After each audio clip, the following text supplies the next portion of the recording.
عزوز سلامتنا تقبلونا إذا يوتيوب channel تعزبتي كم يتصنحوا نزوان زدلنا مزيناتات حيزلكم قريبا لخو نمكتالكم بخبر عدم كبرات تعزبتي بركت بولا حابريتاتات نابيتو مستعانو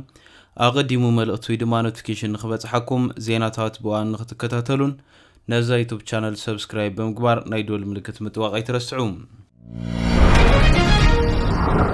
بريزيدنت أمريكا دونالد جي ترامب 31 هاجرات زسنبدا وسانة كم زوسنو لو ممشت علاو غيرهم لهم قدم ساعات بريزيدنت ترامب علاو كم زغبرهم أمريكا بعل كابناتو كتوصيام حبرت ناتو كبتني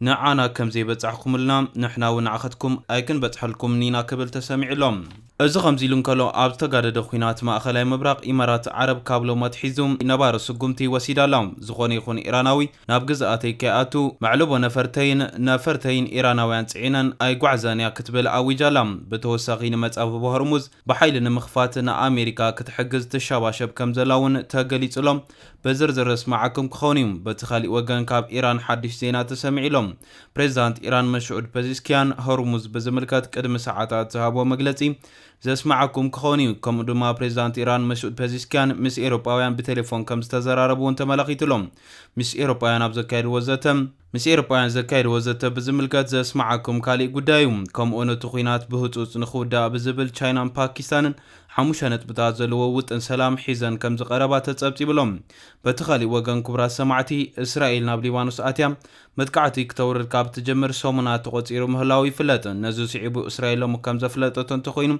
سراويتا كوشت ليبانوس تقصاصرو بوتا لقيقو كم زي وصن ابو كم زصنحنا فليط علام امباركس كبرى تعزبتي ازياتهم قالوت حبريتا تتنالوم كساب مودات حبيركم نصنحم حبيرنا نكتاتلم بفلمام اما خلاي مبراق زتولع خوينات حجو انتقاديدو زقصل خوينم هاجرات بمخنيات التخوينات زتفلالي سقمتات موسادن قصيلنا لوان بتخوينات حال كسارا كابز قطمنن يقطمن كابز لوان هاجرات منقم قداميت دما امارات عربيام امارات عرب لومي ابزو صاتو تص مغلصي ابز حلفته وسانه كم زفلتتن تخوينم دحر حجي امارات عرب نزيغاتات ايران معصوا مولو بمولو عصو مخانا فليطالم كابلو ما تحيزو نبار كم زخون زتحبر لوسان امارات عرب كم زريون تدا خوينم ايراناوي زيغا بناي امارات عرب مقد ايرات كغعز كم زيكلن ناب غزات امارات عرب كاتو كم زيكلن إيراناو زيغا زصعنت نفاريتون اب غزاتا كم زي تعلبن ولا ترانزيت كتعلب كم زي تخلني افليط ازلا لومي ابزو صاتون كابلو ما تحيزو نزي توسنا اوانات كصنحيو زتبهال لوسان امارات عرب نزخون يخون إيراناو زيغا منم عينت فيزا اي كوهابني كتبلون وسيخالم بهصوص اب غبري زوعل از ممرح سيعبو نا امارات عرب نبرت زخونه اماراتسن فلاي دباين اتحادن زتسمي منقد ايرات إيراناو زيغا دحر حجي كم زي صعنو ابزو صو مغلص افليط امالهم ازي هندبتا وسانه امونغو كلتين هاجرات زلو ركب زواو وطرن سيعبو زمص خوينو باشحات زقصر إيراناويان بصحتن نبرتن نخغافو غيرلهم از خمزيلن كلهم وول ستريت جورنال كم زصبصبو حبرات امارات عرب نا امريكان كالوت مشارخه امريكان بوتادراو حيلي نمصابو بهرمز بحيل نمخفات كتحجز تشاباشب كم زلا صبصيبلهم اذا هاجر وشمت عرب دحريتي تقاتاتال متقعت ايران نتوتادراوي سرحيت قطليا مبراتن مهاب وسانه بايتو صطح حبرات هاجرات نخصدق تدفع على كبلون غليصلهم دبلوماسيات تهاجر امريكا مسموم زي تطقسو وتادراو حيلتات اوروبان اسيان بمتحبار مصاب هرمز بحيل كتكفتو كم زتحساسبهم حدا بعل سلطان امارات نتا غازيطا غليصوم علوم امارات عرب ايران ابلعلي افدغ بحر زلوا قصصر مبتخ انت عينت وتادراو ابركتو كتغبر كم تخلون تمرمر مهلاوايو تغليصو زلوم از خمزيلن كلو ايران حجون ابلعل هاجرات وشمت عرب متقعتا تحيلالم باسرائيلن امريكان متقعتات وردا زل ايران ناب اسرائيل كاب اتون چفو ميسائلات بتوسخي ابلعل هاجرات وشمت عرب بعصفا اتوسدو سقمتات هاجرات وشمت عرب فتنا خوين يركبالهم كاب هاجرات وشمت عرب حانت زخونت امارات عرب كاب ايران زتتكوسو ميسائلات لو مهاريما كم زفشلت غليص علم كلمت قعت زوردا زل هاجر قطر كوينم ندادي اتصعن مركبا بخلته تونچفت درونات تهاريما كتبل افليط علم سعود عرب وغنم لوم كلته درونات كم زتتكوسوان توسخت مسائلات كم زتتكوسوان هاريما كم زفشلتن افليط علم بتخالي وغن مرخب تحفاشات ايران قبل مغحتات حزن بسبر زينا مصابو بهرمز ከም ዝተኸፍተ ገሊጸን ኣለዋ። ኢራን ሎሚ ጉሓት ብመራኸብቲ ሓፋሻት ኣቢላ ብሰበር ዜና ንመላእ ዓለም ኣብ ዘሕለፈቶ መልእኽቲ መጻበብ ሆርሙዝ ንመላእ ዓለም ክፉት እዩ ዝበለት ኮይና ግን ድማ ቅድሚ ሕጂ ከም ዝበልናዮም ሕጂ እውን እንተኾነ ንኣሜሪካን እስራኤልን ከምኡውን ንዕአን ዝድግፋን ብምሉእን ዕጹዊ ክትብል ኣፍሊጣ ኣላ።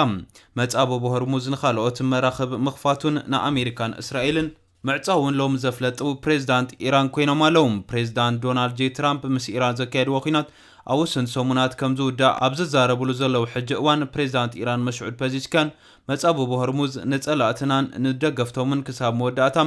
ዕጹው ክኸውን ክብል ኣፍሊጦም ኣለዉ። ናይ ኢራን ፓርላማ ብሄራዊ ድሕንነት ሓላፊ ኢብራሂም ዓዚዝ እውን ብተመሳሳሊ እቲ ወሽመጥ ንኻልኦት ሃገራት ከም ዝኽፈት ንኣሜሪካ ግና ተዓጽዩ ንዘይተወሰነ እዋናት ከም ዝጸንሕ ኣፍሊጦም ኣለዉ። ፕሬዚዳንት መስዑድ ፐዚሽኪያን ምስ ፕሬዚደንት ቤት ምኽሪ ሕብረት ኤሮፓ አንቶኒ ኮስታ ብዛዕባ ዝካየድ ዘሎ ኩናት ብቴሌፎን ኣብ ዝዘተይሉ እዋን ካብ ኣሜሪካን እስራኤልን ብተወሳኺ ኣብቲ ኩናት ደገፍ ዝገበረ ሃገራት ብመጻበብ ሆርሙዝ ንክሓልፋ ከም ዘይፍቀደለን ምግላጾም ኢርና ጸብጺቦሎም። በቲ ካሊእ ወገን ኢራን ኣብ ናይሎም መግለጺያ ብዛዕባ ድርድር ዘለዋ ኣቕዋም እውን ዕላው ጌራ ትርከብ ኣላ። እዛ ኣብ ዝኾነሉ እዋን ኢራን ምቁራጽ ተጻብኦታት ክግበር ከም ዝሓተተት ፕሬዚዳንት ኣሜሪካ ዶናልድ ትራምፕ ገሊጹ ዘሎ። ዶናልድ ትራምፕ ኣብቲ ንሱ ዝውነኖ ማሕበራዊ መራኸቢታት ትሩዝ ሶሻል ኣብ ዘውፅኦ ጽሑፍ ከምቶም ቅድሚኡ ዝነበሩ ኣዝዩ ሕሉፍ ዘይኮነ መራሒ እቲ ሃገር ነቲ ጠለብ ከም ዘቕረበሉ ሓቢሩሎም። ፕሬዚዳንት ሓዱሽ ስርዓት ኢራን ነቲ ሕቶ ምቁራጽ ተኽሲ ከም ዘቕረበሉ ትራምፕ ጠቒሱ ዘሎ። እንተኾነ ኣብ 2024 ዝተመረጸ ፕሬዚዳንት እቲ ሃገር መስዑድ ፐዚሽኪያን ክሳብ ትማሊ ንህዝቢ ተራእዩ ዝነበረ ብምዃኑ መግለጺ ትራምፕ ናብ መን ዘነጻጸረ ምዃኑ ብንጹር ኣይተፈልጠን ዘሎ። ክሳብ መጻበብ ሆርሙዝ ዝኽፈት መጥቃዕቲ ኣሜሪካ ክቕጽል ምዃኑ ግን እቲ ኣሜሪካዊ መራሒ ኣጠንቂቑ ዘሎ። ንነዊሕ እዋን ላዕለዋይ መራሒ ኢራን ዝነበረ ኣያቶላ ዓሊ ካሚኒ ኣብ ፈለማ መጥቃዕቲ ድሕሪ ምቕታሉ ብወዱ ሙጅተባ ካሚኒ ከም ዝተተክአ ይዝከር እዩ። ኢራን ነቲ ብትራምፕ ክቐርብ ዝጸንሐ ዝርርባት ይግበር ከም ዘሎ ዘመልክት ሓበሬታታት ሓቂ ከም ዘይኮነ ብምግላጽ መልእኽቲ ጥራይ ከም ዝተለዋወጥ እያ ትሕብር ዘላ። ቴሄራን ካብ ዋሽንግተን ዝቐረበላ ጠለባት ቅድመ ኩነታትን ዘይርትዓው ብምዃን ክትቅበሎ ከም ዘይትኽእል እውን ኣፍሊጣ ነይራ እያ። እዚ ከምዚ ኢሉ እንከሎም ብሕብረት ኣሜሪካን እስራኤልን ኣብ ልዕሊ ኢራን ዝተኸፍተ ኩናት ካብ ወተሃደራዊ ግጭት ብዝሓለፈ ዓለም ለኸላዊ ናይ ዲፕሎማስያውን ድሕንነትን ምትሕብባራት ካብ ስሮም እናናወፀ ንዓለም ዋጋ እናኽፈለ ቀፂሉሎም። ፕሬዚዳንት ዶናልድ ጄ ትራምፕ ቅድሚ ደቂቕ ዕለው ኣብ ዝገበርዎ ውሳኖም ን31 ኣባል ሃገራት ናቶ ኣዝዩ ዘሰንብድ ኮይኑ ቅድሚ 31 ደቂቕ ዕላው ዝገበርዎ ውሳኖም ን31 ኣባል ሃገራት ናቶ ኣዝዩ ዘሰንበደ ኮይኑሎም። ፕሬዚዳንት ዶናልድ ጄ ትራምፕ ብሕርቃን ተመልዮም ንመራኸብቲ ሓፋሻት እንግሊዝ ኣብ ዝሃብዎ ቃል ከም ዝበልዎ እንተደኣ ኮይኑ ናቶ ድሕሪ ሕጂ ገዲፈዮ ክወፅእ ኢሎም ኣለዉ። ኣሜሪካ ካብ ናቶ ከም እትወፅእ ድሕሪ መጠንቀቖም ድሕሪ ሕጂ እዘን 31 ሃገራት እንታይ ከም ዝውሕጠን ክርእየ ክብሉ ተሰሚዖም ኣለዉ። ፕሬዚዳንት ዶናልድ ጄ ትራምፕ ንኽልተ ናይ ብሪጣንያ መራኸብቲ ሓፋሻት ማለት እውን ንዘ ቴሌግራፍን ሮይተርስን ኣብ ዝሃብዎ ቃል ኣሜሪካ ካብ ኣባልነት ናቶ ክትወፅያ ኢሎም ኣለዉ። ናይ ትራምፕ ሕርቃን መበገሲኡ ብኢራን ምኽንያት ዝተዓጽወን ንቐረብ ሓይሊ ዓለም ኣብ ጸበባ ዘእተወን መጻበብ ሆርሙዝ ንምኽፋት ኣባል ሃገራት ናቶም ወታደራዊ ደገፍ ንምግባር ዘይምፍቃደን ኢሎም ኣለዉ። ንመራኸቢ ሓፋሽ ቴሌግራፍ ኣብ ዝሃብዎ ቃል ድሕሪ ኩናት ኢራን ኣሜሪካ ካብ ኣባልነት ናቶም ናይ ምውፃእ ውጥን ኣለዋ ድዩ ብዝብል ምስተሓቱ እወ ውጥን ጥራሕ ኣይኮነን ካብ ምሕሳብ ሓሊፉ ሕጂ እዋኑ በፂሕሎም ኣሜሪካ ካብ ኣባልነት ናቶ ክትወፅያ ቅድም ክብል እውን ናቶ ብዘይ ኣሜሪካ ናይ ወረቐት ነብሪ ኢለ ነይርም ዝሰምዓኒ ግን ኣይነበረን። ፑቲን እውን ነዚ ኣጸቢቑ ይፈልጥ እዩ። ንሕና ናቶ በቲናዮ ክንወፂና ሽዑ እተን 31 ሃገራት እንታይ ከም ዝውሕጠን ክርእየ ክብሉ ትራምፕ ብሕርቃን ተዛሪቦም ኣለዉ። ፕሬዚዳንት ትራምፕ እዚ ቅዋም ንሮይተርስ እውን ደጊሞም ይርከቡ ኣለዉ።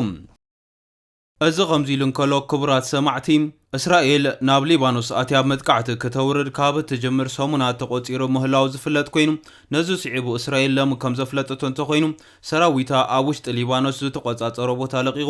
ከም ዘይወፅእን ኣብኡ ከም ዝጸንሕን ኣብቲ ከባቢ ዝነበሩ ልዕሊ 6,000 መንበሪ ኣባይቲ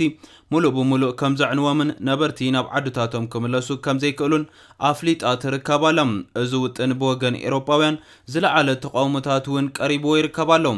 ዓለምና ብዝለዓለ ኩነታት ኣብ ፈተና ወዲቓትሎ ኣብ ዘላ ኣብዚ ሕጂ ሰዓት ቻይናን ፓኪስታንን ብሓባር ብምዃን ኩናት ኢራን ንምቁራጽ ይኽእል ዝተባሃለሉ በዓል 5 ነጥብታት ናይ ድርድርን ዘተን ውጥን ሒዘን ቀሪበን ኣለዋ። ቻይናን ፓኪስታንን ኩናት ኢራን ንምውዳእ ህፁፅ ስምምዕ ምቁራጽ ተኽሲ ንኽግበር ከምኡውን መጻበብ ሆርሙዝ ንምኽፋት ዝሓወሰ በዓል 5 ነጥቢ እማመ ሰላሜን ኣቕሪበን ዘለዋ።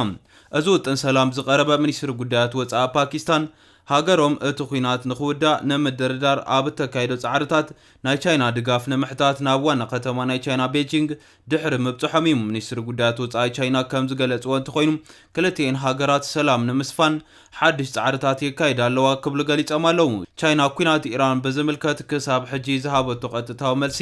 ከምዘየለ ድማ ይፍለጥ። እዚ ከምዚ ኢሉ እንዳሃለወ ብኻሊእ ዜና ወታደራዊት ነፋሪት ሩስያ ብምሕምሻሻ ብዙሓት ሰባት ሞይቶም ኣለዉ። ሓንቲ ወታደራዊት ነፋሪት ሩስያ ብምሕምሻሻ ኣባላታ ዝርከቦም 29 ሰባት ከም ዝሞቱ ሰራዊት እታ ሃገር ኣፍሊጡሎም። እታ ኣን 26 ዝተባሃለት ነፋሪት ኣብ ንቡር በረራ እናሃለወት እያ ኣብታ ሩስያ ብሓይሊ ካብ ዩክሬን ዝመዛዓታ ዞባ ክሬምያ ወዲቖም። ሰራዊት ሩስያ ኣብ ዘውፅኦ መግለፂ ብቴክኒካዊ ምብልሻው ዘጋጠመ ሓደጋ ምዃኑ ብምጥቃስ ብምሳይላት ድሮናት ወይ ዕናውቲ ሃሪማ ከም ዘይወደቐት ኣሚትሎም። 7 ካብቶም ግዳያት ኣብረርቲ ዝርከቦም ኣባላት ከም ዝነበሩ እውን እቲ ሓበሬታ ይመልክት። ከምዚአን ዓይነት ነፈርቲ ካብ 19 ሱሳታት ሒዘን ዘገልገላ ኮይነን ህይወት ብዙሓት ዝቐጠፈም ተመሳሰለ ሓደጋ ከጋጥመን ምጽንሑ ይፍለጥ። እምበር ከስ ክቡራት ተዓዘብቲ ነዚ እዋን ዘደለናይ ሓበሬታ ዝመስል ነይሩ። ብኻሊእ ዜና እስካዕ ንራኸብ ሰላም።